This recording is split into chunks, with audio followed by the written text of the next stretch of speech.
Above the treetops of Puerto Rico flies a flock of parrots as green as their island home. If you look up from the forest, and you are very lucky, you might catch the bright blue flashes of their flight feathers and hear their harsh call. These are Puerto Rican parrots. They lived on this island for millions of years, and then they nearly vanished from the earth forever. This is their story. Long before people came to Puerto Rico, hundreds of thousands of parrots flew over the island and the smaller islands nearby.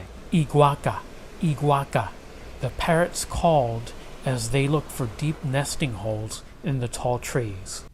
Around 5000 BCE, people came to the island in canoes from lands to the south.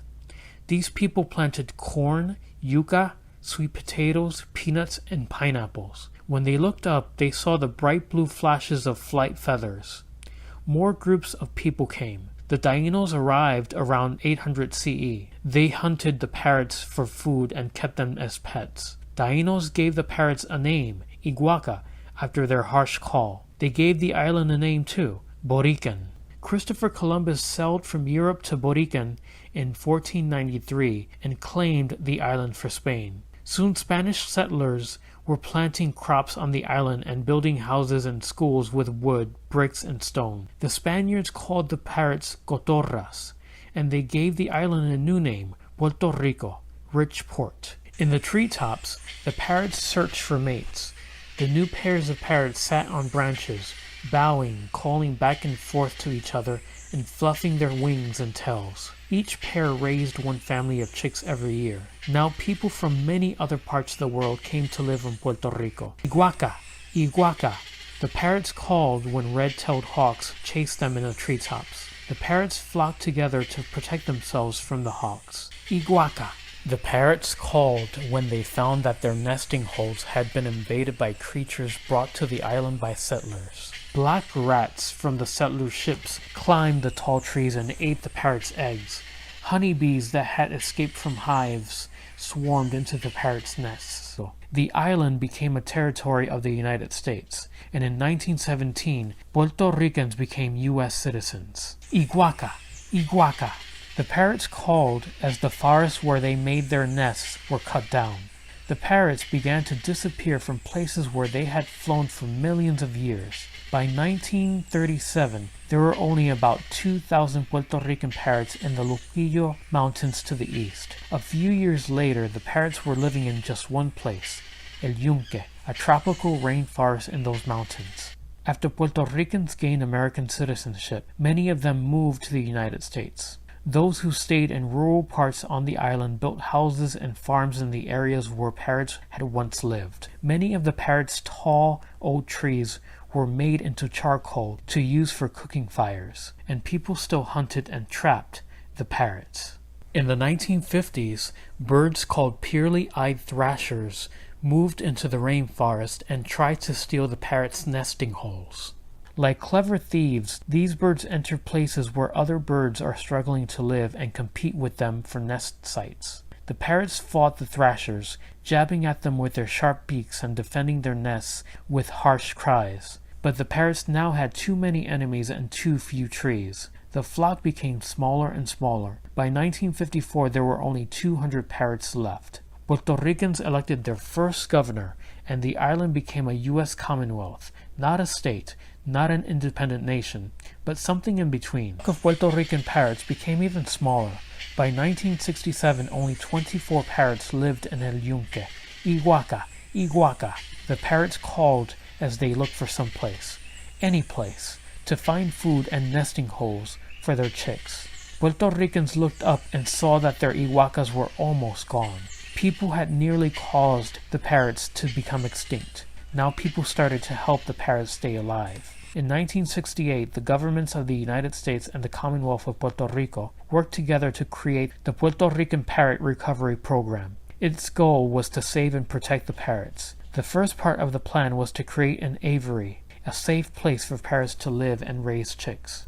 Parrots squawked as scientists with long-handled nets gently lifted eggs and chicks from their nesting holes. The scientists always left at least one egg or chick in each nest so some birds could continue living in the wild. In 1973, Luquillo Aviary opened in El Yunque. Incubators in the aviary kept the eggs warm. The Puerto Rican parrots raised in captivity had no experience as parents, so Hispaniolan parrots helped raise the chicks. These parrots come from the nearby island of Hispaniola. They are like cousins of Puerto Rican parrots but are not as rare. Once, hundreds of thousands of Puerto Rican parrots flew over the island. By 1975, only 13 parrots were left in the rainforest. The worried scientists built special nesting boxes and put them in trees in areas where the parrots were likely to nest. The parrots inspected the nesting boxes and then moved in. These nesting boxes were deep and dark, like the nesting holes Puerto Rican parrots find in the wild. A bird sitting at the top of the box could not see all the way to the bottom. Purely-eyed thrashers like to see the bottoms of their nests, so the thrashers left the parrots' nesting boxes alone.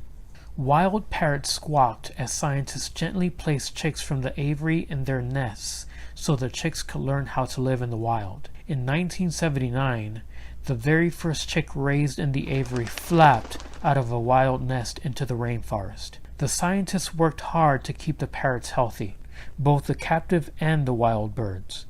By the end of 1979, there were 15 captive parrots.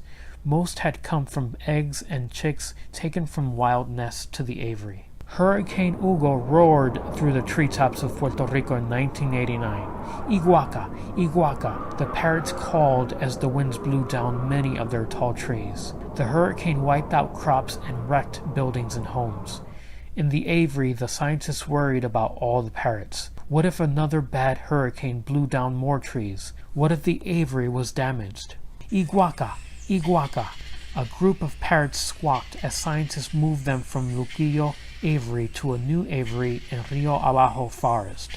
This forest is less humid than El Yunque, and many parrots had once lived there. Now there were 2 safe places for captive parrots to live and raise chicks.